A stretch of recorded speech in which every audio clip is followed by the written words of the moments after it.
y'all? Thanks so much for clicking on the video. My name is Leah, and let's recap and review the Sandman Season 1, Episode 2, Imperfect Host. This was a good episode. I'm really digging this series. Let's get into it. Okay, y'all. So the episode opens up and we are right where we left off the first time, where we have Lucienne. I don't know why y'all let me call that lady Lucini. But Lucienne and Dream, and she's basically explaining to Dream that, like, look, you've been gone for 100 years, and the dream world has suffered. Realm has suffered because of you being gone. And so Dream, aka Lord Morpheus, which we found out this episode, is like in his palace, just like disappointed. He looks bewildered. He looks in distress. He just is like, bro, like hand on the hips, like, like how? And Lucienne explains to him that, like, look, I kept a journal, and we find out that she's actually the royal librarian, so probably not his right-hand man or right-hand woman. But she basically talks how she kept a journal where in that journal she wrote about the different changes in the dream realm. And I guess she was going to present it to him. But unfortunately, words and things began to deteriorate. I think she said first, like, the words and books became, like, the books that they had became blank. And then again, then the books disappeared. Then the library began to disappear. So technically there was like nothing for her to present to him, because it's like it was all gone. It was basically everything was all gone.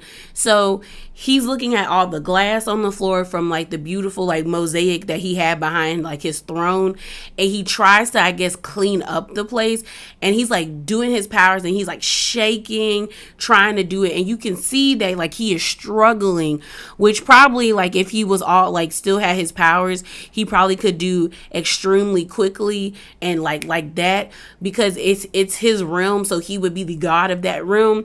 But because he was locked up for 100 years, and then he doesn't have his ruby, his helm, or his sand, he's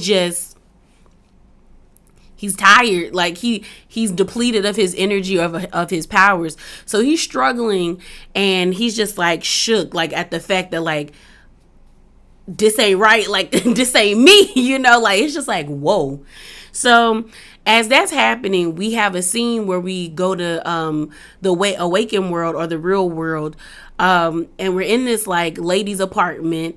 She is talking to someone on the phone, trying to broker a deal for someone to take this painting called a Cavazion, or a Cavazio. I don't know. The painting looks expensive, and she was saying like $20 million or $22 million for the painting. Then we see her, like, on the phone talking in different languages, like, I think, like, French. I think she's spoken Spanish and then Italian, and, like, she has all these different, like, artifacts and paintings around her apartment, and she is just talking to these people like, hey, I got what you want. This is how much I'm looking for. Like, it goes fast. Let me know if you want it. So she then gets, like, at first they don't even tell us who this lady is as she's making these deals, but we then see her ring. It's like a ring phone kind of thing, and it goes off, and she picks it up, and she's like, hello. No one responds. Then she goes and sits down at this table, and it's like a TV with security cameras on it, and she's checking the different angles of the security camera, and she sees nobody. So I'm like, okay, so she's just gonna chill. No, why did this lady unlock her apartment? Mind you, she had like 3 different or 4 different locks on the door, and walks out the door. Hello. I'm like, is safety really that important to you? If you were just that easily manipulated to unlock the door when you looked at the camera and you didn't see anybody. Either way, if it was me, I would think somebody was trying to play a trick on me to get me outside so they could kidnap me or take me in, if I'm that paranoid that I got my door with 7 different locks on it and I got cameras everywhere. So she opened the door.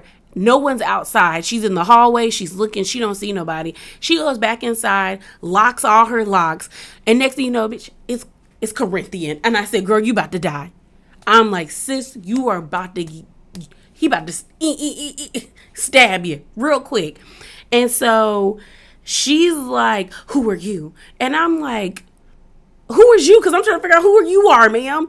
And then Corinthian is like, you've tried very hard to act like to get rid of the existence of Ethel Cripps. And I'm like, girl, it's Ethel. It's Ethel. I said, I guess that ruby, them amulets kept you youthful, sis. Kept you very youthful because you look good. You look good, okay? Because you should be dead.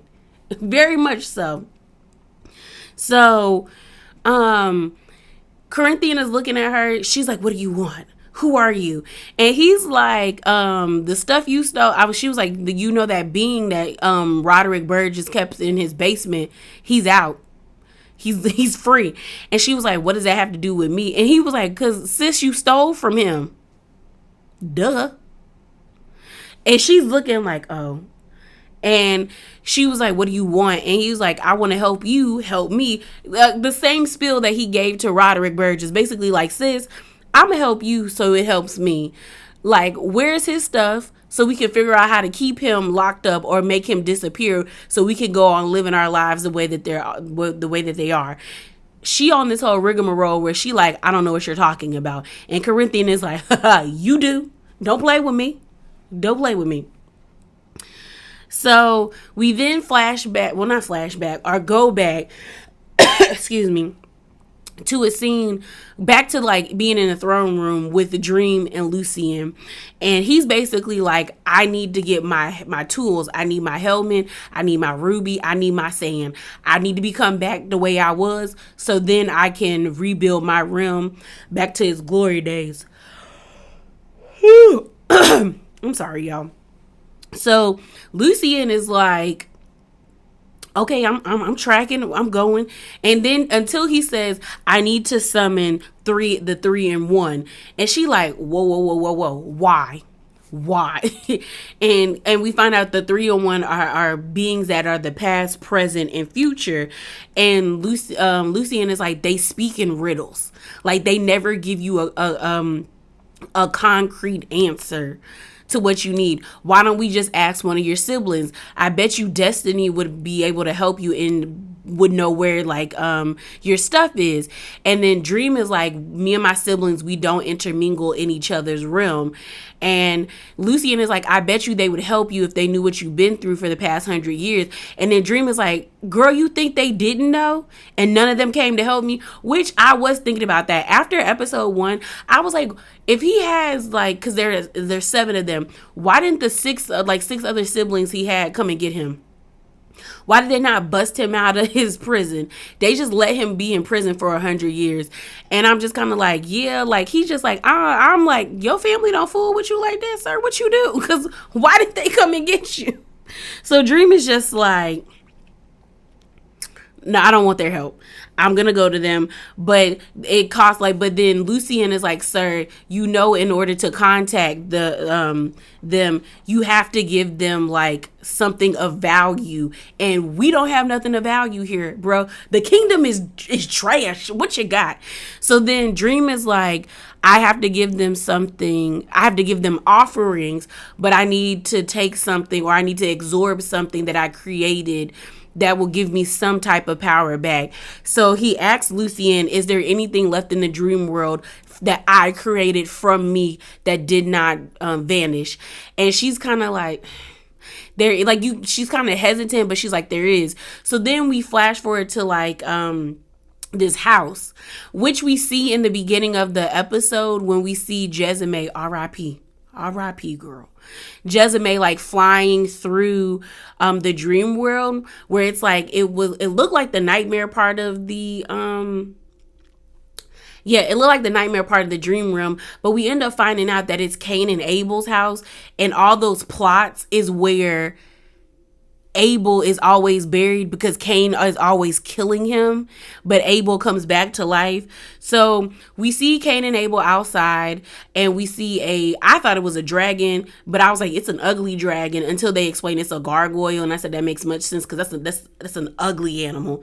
But we see Gregory the gargoyle, which is basically like Cain and Abel's pet.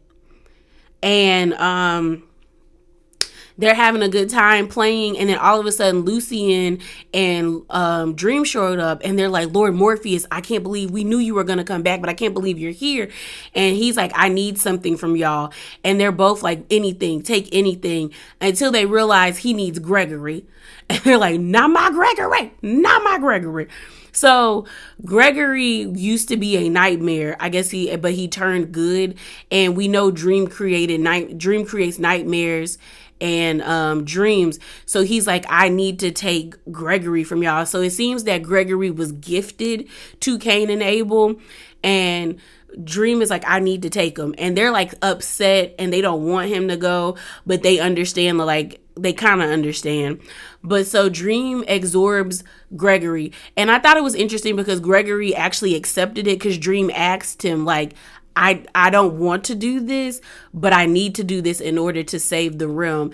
And Gregory like said his goodbyes to Cain and Abel, and then he allowed himself to be absorbed by Dream and turned into sand.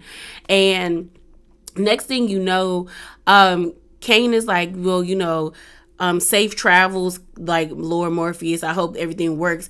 And then, no, Abel said that. So then Cain gets mad and stabs Abel with a pitchfork, which scared me because I said, whoa. But then as the episode goes on, you end up finding out that like they're the first murderer and first victim. So that's kind of like their lot in life.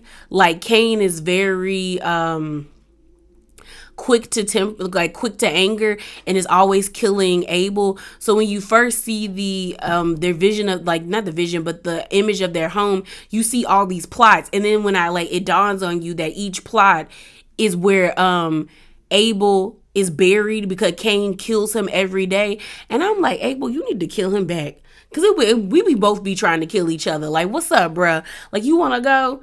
See if you come back. Play with me if you want to. But they take him, and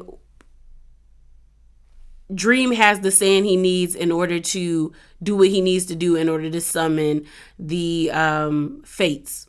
Okay, so we then see this scene of Dream and Lucian at like this pier, and it's like this black murky water, but I guess this is the water he uses to, I guess, create dreams and nightmares.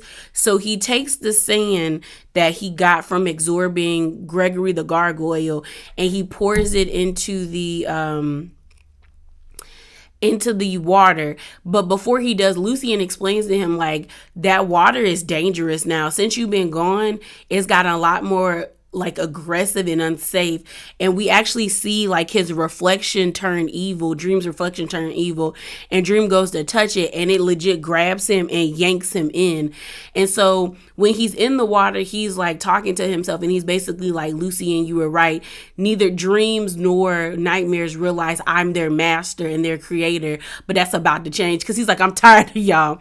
So we see him as he's going through the water, and it's like it's getting faster. He's entering different people's dreams, and as he's entering these people's dreams, he is taking portions of their dreams as offerings to the fates.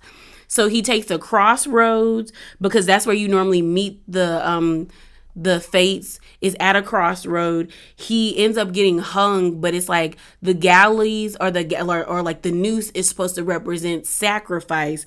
And then he steals a serpent, which is supposed to showcase rebirth. But the serpent is like guarding this egg, and he takes the egg with him, but he doesn't explain why he takes the egg. He just takes the egg with him. So then we see him lay all the crossroads, the noose, and he has the snake like on him, and he just starts to summon the fates, like he's summoning them, and they come up, and it's like they're all like I said, they're the past, the present, and the future, but they're you have like a young woman, but who probably like she's in her 30s, then or like her early, like her middle 20s. Then you have like a middle-aged woman, and then you have like a like senior lady or whatever. And they're all talking, they're all looking at him, and they're kind of like, bro, where you been? It's been a minute. That was a young one. The young one was like, oh my God, where you been, bro? Like, it's been a minute. Then the middle age one is like, you look hungry, you look thin. Like, how are you? Are you hungry? And then the old one, who seems to be like the wisest one, is like, he's not hungry for food. He's hungry for answers. So he was like, oh, you found me out. So basically they give him three like chances to ask three answers, and they not three answers, three questions, and they would all have three answers. But he asks each one of them a question. So he offers them the snake. They do bring up some lady named Cersei, because the older one was pissed at Dream and was like, why should we help you? Because you sure didn't help us with Cersei. And then the middle age and the young one had to be like, it ain't that serious, girl. He brung us gifts. And I'm like, who is Cersei? I know it's not Cersei Lannister. But I'm just like, okay, I'm confused. I'm confused. Is that her last name? Is it Lannister? I feel like it is. It's been a minute since I watched Game of Thrones, but I know who Cersei is. So he asks, where is his pouch? And but every time he asked a question, he was trying to ask a follow-up questions. And the three face were like, bro, you only get one answer, one question. No one's going to give you more than one answer. So he's like, where's my pouch? And it seems like the pouch was sold to a Constantine in London. And if you don't know who Constantine is, he's normally the name is associated with an exorcist. So she must be a part of the bloodline, because he was like, the last Constantine I knew was like 300, like I met like 300 years ago, but I guess they were like mutuals, like they knew each other. So he found out that the pouch is in London. He found out that his helm is in hell because Ethel did a protection spell to get this amulet. Like, she traded the helm for a protection amulet. And then the ruby is with Roderick Burge's son, aka Ethel's son, Johnny. So he's like, okay, cool, got it. So then Lucien walks up after the women like disperse, the fates leave, and he has the egg, and she picks up the egg. She was like, they didn't take the egg. And what's it called? Dream is like, it's not for them. And she's like, oh, okay. And it turns out it's a baby gargoyle. And Dream actually puts the egg on what's his name, Abel's grave. So Abel wakes up thinking his brother got the egg for him for murdering him. You know, he was like, oh, you know, I appreciate your sorry gift. And Cain is like, I've never apologized for murdering you. And then the egg hatches, and it's a cute little gargoyle, a golden gargoyle. And he was like, oh, let's name him Irving. And Cain is like, no, gargoyles' names always start with G. So then Abel's like, oh, let's name him Irving. And that pisses off Cain, and Cain stabs him in the forehead with a iron poker. So I'm like, does Abel just get killed every day? It seems like it for everything. I was like, bro, a horrible existence until eternity, to be murdered every day by someone that you supposedly love. So we then go back to Corinthian and Ethel. So Ethel is basically like, not Ethel, Corinthian is basically telling Ethel like, yo, if you give me his tool, if you show me his tools, I can teach you how to use them where you can make him go away. And she's like, I don't have the pouch. Basically Ethel is giving a Corinthian the runaround, where she's like, I really don't have the pouch. I don't have, like, she's like, I traded the helm for something else, and the helm is in hell. And she's like, the pouch is gone. And he's like, but where's the ruby? And she won't explain where the ruby is. And he was like, but it's with your son, isn't it? And she won't tell him where really won't tell him where it is.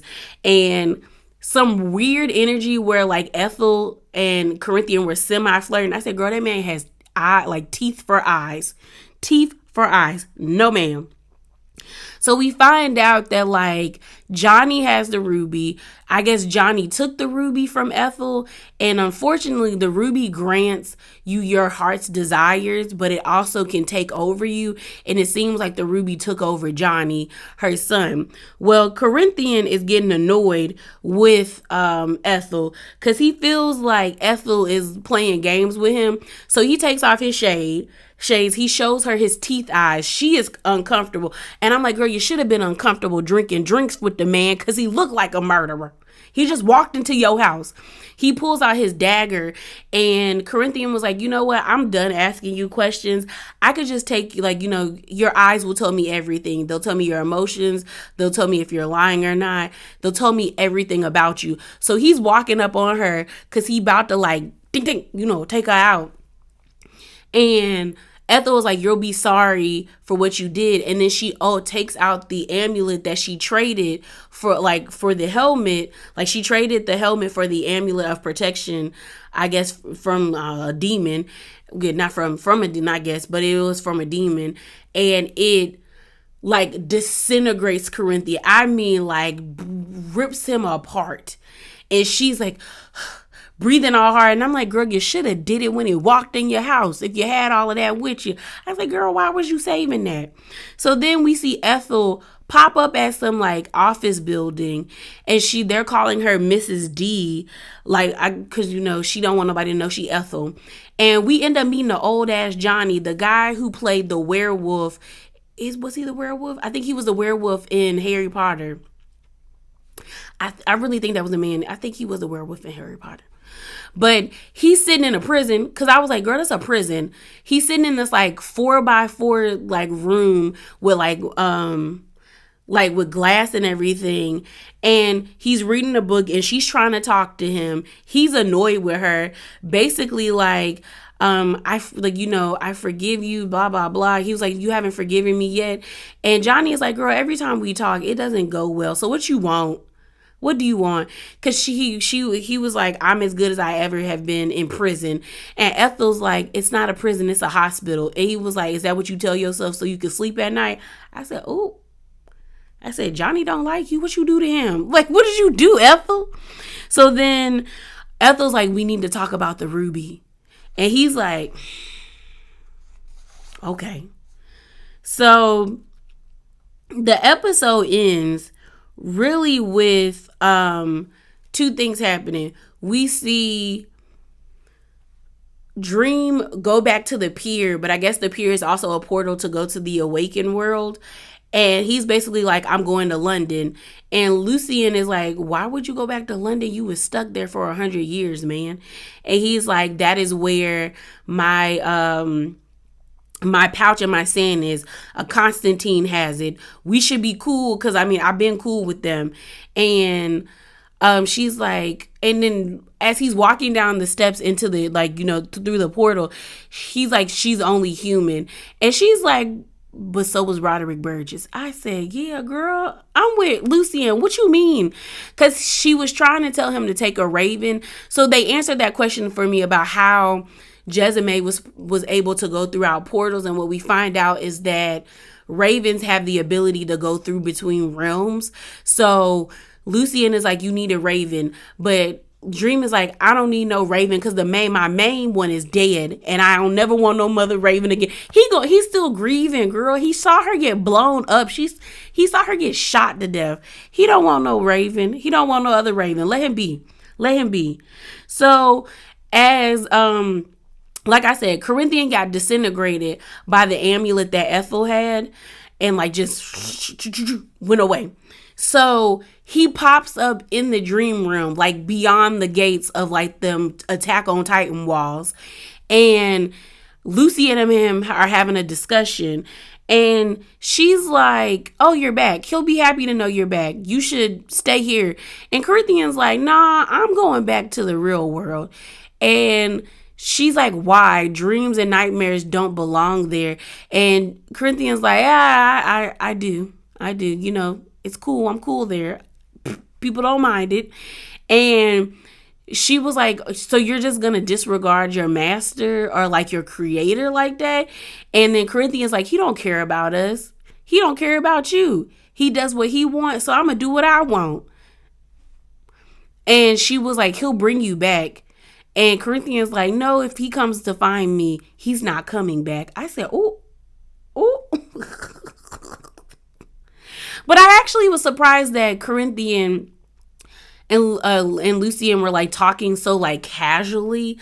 I would have thought he would try to hurt her or vice versa, but maybe there's like a mutual understanding or like a code. But then again, is there really a code? Because, well, you know what? Cain and Abel might not even be like dreams. They might really be humans that are just stuck in the dream world. I hope they explore that. I'm gonna need them to explore that, because for Cain to be killing Abel like every day and for him to come back, and I'm just kind of like, are they dreams? Are they not dreams? Who knows? But yeah, I was just kind of shook that they were cool like that. Like, she didn't want to fight him. He didn't want to fight her. Corinthian just walked his ass back into the abyss to go back to the awakened world. So we still got to deal with him. But I know he probably going to be coming for Ethel now. Ethel better stay ready. Like the people say, you stay ready, you ain't got to get ready. So she better stay ready. But yeah, y'all, that is it. That is all. Remember to be bravely authentic. Drop down in them comments below and let me know your thoughts. Deuces.